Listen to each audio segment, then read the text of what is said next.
must admit, when I went for the lunch break, there were a few very small spots of rain falling in the paddock, but fingers crossed that we do get a full dry 12-lap sprint coming your way. This Motegi circuit, well, it's dominated by hard braking zones, some of the heaviest braking zones on the World Championship calendar.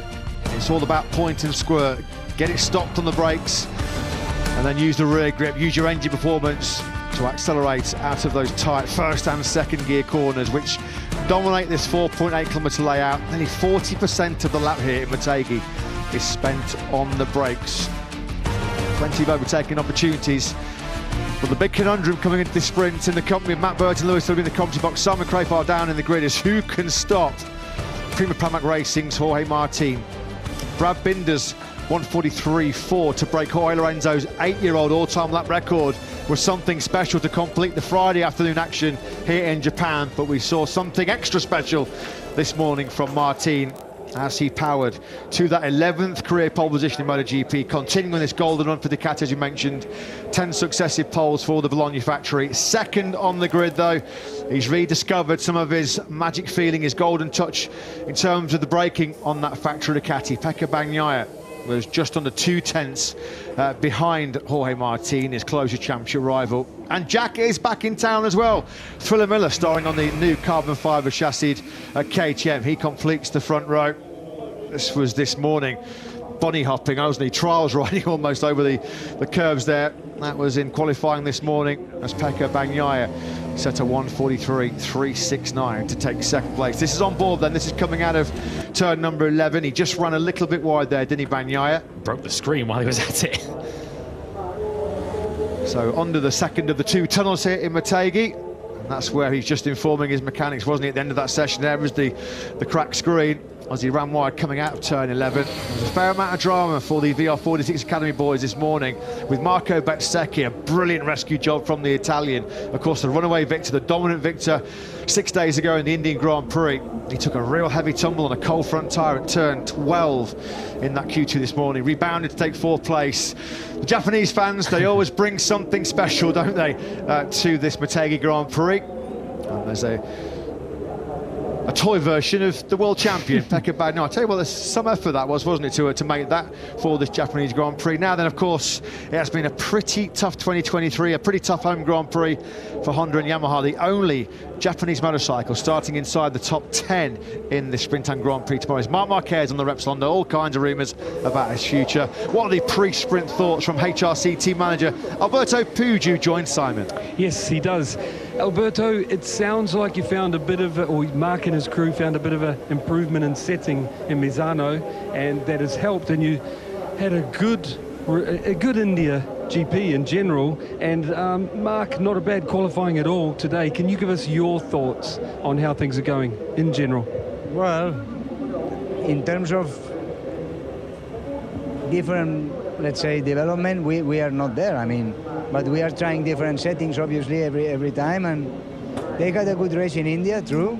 I mean, it was a new track for everyone, and I think new track will give the good potential rider, let's say, some hope or some chance.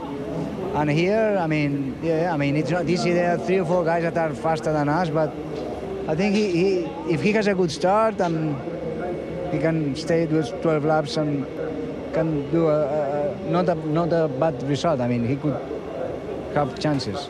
And your thoughts, I'm curious, on where, Mark, you think and Johan have a better chance today in sprint or over a longer distance? Your thoughts? Yeah, difficult to say. In a longer distance, at the end of the race, the distance with the other guys is not so big. But in the sprint race, they can go, I mean, other guys can really be strong basically all of the laps. So, but as always, a race is a race, and you never know what can happen. So let's wait and see. Alberto, thank you for your time. Good luck. Thank you. Thanks, Simon. Thanks to Alberto Puig. As we mentioned, the Japanese challenge this afternoon and tomorrow led by Marc Marquez from that 7th place on the grid.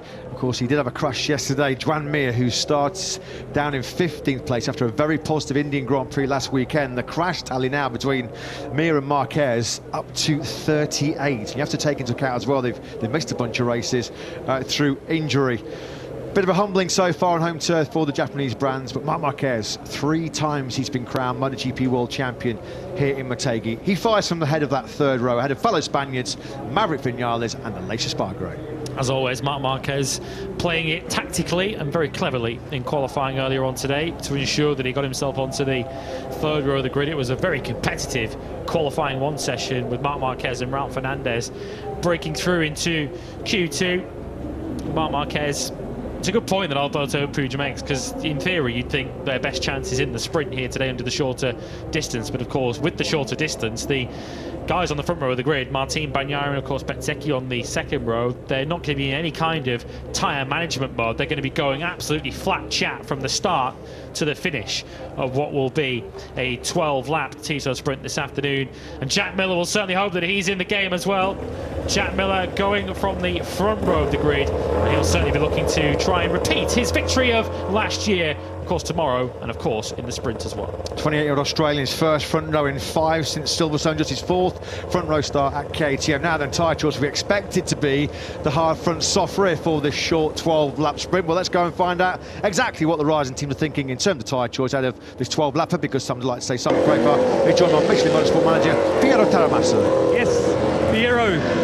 Jorge Martin's comments in Parc Ferme when he did another fantastic lap, he pretty much said it's going to be a 12-lap sprint, and meaning absolutely hammer and tong. I took what he meant, so that means your tyres last pretty well according to him. What do you think?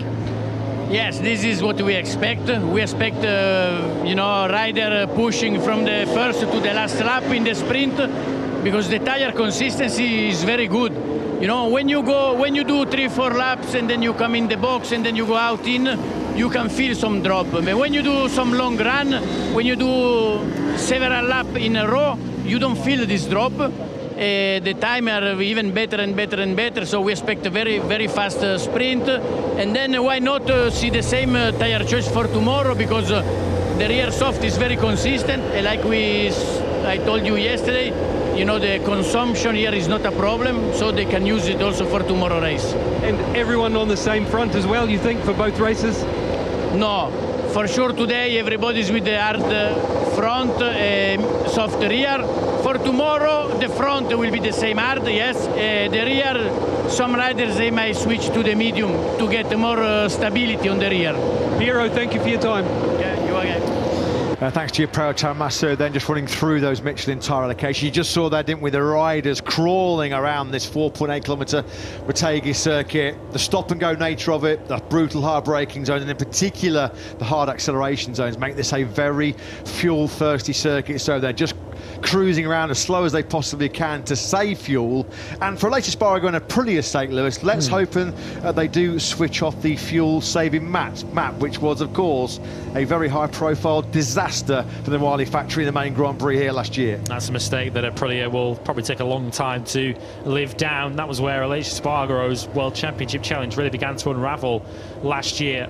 A race that he thought he had the potential to challenge for the victory in here 1 year ago. You feel it's going to be a taller order for Aprilia this year. Of course, last year we had a slightly upside-down grid with the wet weather in qualifying. The Aprilias this time starting, the factory Aprilias that is, 8th and 9th on the grid, Maverick Vinales and Aleix Espargaro, and that's around about where they've been through practice. Although Aleix Espargaro got into the top 3 at the end of practice yesterday afternoon, you do feel this is the kind of track layout that doesn't necessarily play to the strengths of that RSGP package. You can just hear Bagnaia on board. He's just freewheeling down the appropriately named downhill straight. There come the great buzzing buddies, of course. Marco Bezzecchi will be mighty relieved as this man on screens now, Pecco Bagnaia, is to have seemingly solved his braking woes that have dogged him over the last couple of Grand Prix. He's relieved to have escaped serious injury after a horrendous cold tyre front end crash going through turn 13 this morning, turn 12. Just here where Marco Bezzecchi lost the front in a third gear, nearly 200 kilometres an hour. He went barrel rolling through the gravel trap. He was quickly able to walk away. We've seen some footage since on MotoGP's Instagram channel where he tried to hop on the back back of a scooter and it pulled away while he wasn't properly plonked on the back of it. So there was actually, I suppose you could say, there was a couple of crashes to start that dramatic Q2 for Marco Bezzecchi. What a job he did, Lewis. Jumped on the spare bike. He only had one crack at it, relieved that there was no late yellow flags, got himself into 4th place. That was brilliant once again by Bezzecchi. Well, he likes to play the joker of times. He's always got that happy smile on his face, but he is made of tough stuff, Marco Bezzecchi. Make no questions about that. This was what we saw a moment ago. Pecco Bagnaia busy waving to the crowd, and Marco Bezzecchi wishes an early good luck to his VR46 Academy mate. Pecco Bagnaia sharing a little moment before the sprint gets underway, and when Marco Bezzecchi was tumbling backwards through the gravel trap at turn 12 earlier on this morning, if you'd have said to him there, you'll start on the 2nd row of the grid, he would have bitten your hand off. That was quite the recovery, not just in terms of the physical discomfort he must have been in, but also just mentally putting that out of his mind and getting on with it. Of course, he did follow Pecco Bagnaia around on that lap, which certainly did the trick. Bezzecchi only missed out on the front row by 7/100ths of a second. He's now the highest point scorer on Sundays this season, the 24 Italian, but he scored 44 points less on Super Saturdays than this man Pecco Bagnaia. That's why he finds himself slightly cut adrift at the top of the World Championship. So the pressure has been building of late on the reigning world champion Pecco Bagnaia. How can he handle it as he gets set for the sprint? We'll just run through the grid before we go down to Ducati team boss Davide Tardozzi. Just pause for a second, Simon, while we just run through the grid. So it's Martin, Bagnaia and Miller on the front row of the grid. Bezzecchi, Binder, Di Gianantonio on the 2nd row.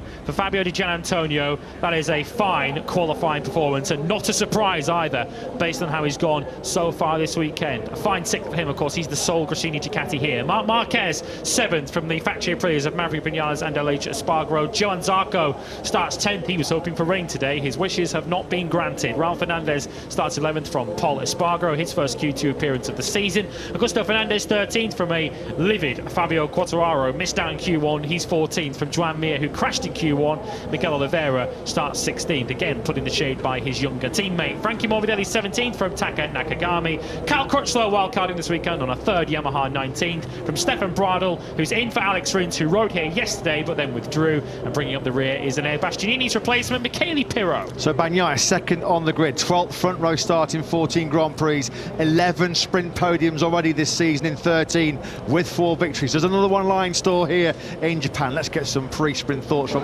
Ducati Lenovo team boss Davide Tardozzi, who joins Simon. Yes, and as I always say, I love hearing Davide's thoughts because he watches as close as anyone does, and he has rider comments. Davide, going into the sprint, can you give us your riders' thoughts, feelings, and especially yours about who will be there today? I think that there are today and even tomorrow at least 7 riders that can reach the podium. Sure, the first, as usual, mainly on the sprint race, the first 2-3 laps will be very important to be on the top 3 or 4 guys. Then we'll see. I think that it will be a tough first lap. I think that Jorge Martin will hardly try to pull away in the first 2 laps, but we'll see. I guess that there are a couple of guys that can stay on his back on these first 2 laps. Davide, just one other thing before I let you go. Has Pecco sorted out the glitches that he felt in India? Is he ready for this one? Yeah. We found out something yesterday. We dedicate all the Friday, apart the last couple of minutes for the qualify, to make some checks in 2 directions of setup. So finally we found it. We found the solution that keep him comfort on the last part of the brake and the first entry of the corner. That what he missed in the last couple of races. So I think that now he's back on his normal feeling. Great news. Best of luck. Thank you. Thanks, Simon. Thanks to Davide Tardozzi. So they fear the plan A from Prima Pramac Racing's Jorge Martin will be to bolt from Bagnaia in the first 2 laps. It's a strategy that's worked well for the 25-year-old poleman. Jorge Martin, 4 sprint wins so far this year. Pecco Bagnaia, 4 sprint wins, but Martin on the hat-trick, and he's led every lap of the sprint, both in India last time out and in Misano. He certainly has found some superb form on Saturdays. Speaking of superb form this weekend, and speaking of Ducati Ducati riders shining in Motegi. Fabio Di Giannantonio, we just saw there on screen on that Gresini racing machine, Lewis, what a weekend he's had so far.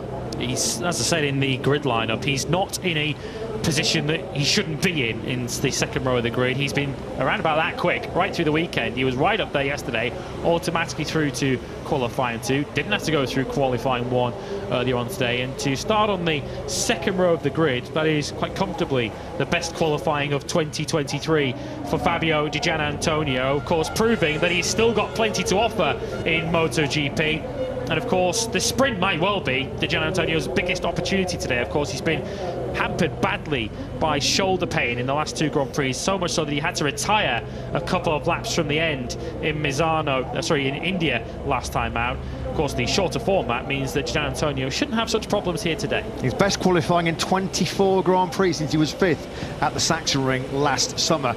Some last-minute tech updates from Simon down the grid.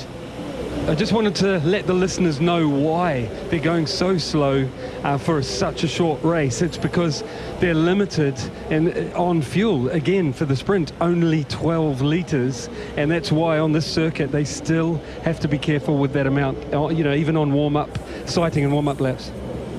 Yeah, thanks for that, Simon. So the fuel-saving maps and the riders conserving energy on the start of that Tissot sprint, then on the warm-up lap, which is about to get underway very, very shortly. Martin Bagnaia and Miller on the front row. Good to see Jack Miller finding some confidence and finding some form. It's been a tough couple of rounds for the Australian. Of course, the new dad, looking forward to getting to his home Grand Prix in Phillip Island in a few weeks' time. Back on that front row, on that new carbon fibre KTM chassis, which was superb out of the gate yesterday. Just there in the background, Gigi Dall'Igna, alongside Jorge Martin. Having a little late discussion there with Martin's crew chief Daniele Romagnoli. That looks like one of Pecco Bagnaia's factory Ducati engineers as well, so they're keeping a very close eye here on Jorge Martin and the poleman. Just confirmation from Michelin, the official tyre sheet has come through, and just as Piero Taramasso suggested to us, every rider is going for the hard front, soft rear combination for this 12-lap sprint.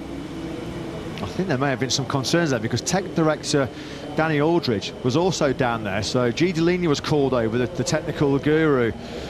I just wondered if there was maybe some concerns about some tech issue there. Well, that would have been a plot twist and a half, wouldn't it, here, with just 4 or 5 minutes away from the start of this Tissot sprint. I don't know, Simon, we'll come down to you if you've got any additional information on what was going on there with the poleman. I was doing my best to earwig. And all I could tell is they were checking if something is legal. Is it legal to do this? Is it what I overhear, do this? And I don't know what it was, but they called race direction to check. Hopefully it was legal and all is fine. Yeah, thanks for that, Simon. So there's a lot of Pecco Bagnaia fans here in Japan. I've got to say, he's not lacking support here. It's like a second or a third home Grand Prix behind Mugello Mazzano, this feels like, for the reigning world champion. So a few pre-sprint concerns. I'll do little to calm the nerves jangling for this young man, won't it? Jorge Martin, and he launches from pole position for just the second time this season. Strange, wasn't it? He's normally the qualifying king in MotoGP, only his 5th front row in 14 for Jorge Martin. He was on the podium here last year on his first visit to Motegi in MotoGP. Good late scrap with Brad Binder. First ever Moto2 podium was right here as well on Japanese soil. So this is a circuit that Martin likes. It's sort of tailor-made as well for his aggressive, hard-braking style. When you think that nearly 40%, over a third of this 4.8 kilometre Motegi lap you spend on the brakes. So your front row of the grid for this 12-lap Tissot sprint ahead of round 14 of this year's MotoGP World Championship. Jack Miller, the Australian, back on the front row for the 4th time in his KTM career. Middle of the front row, 12 front row starts in 14 for reigning world champion Pecco Bagnaia. But it's the 4-man. Can he make it a 3rd consecutive sprint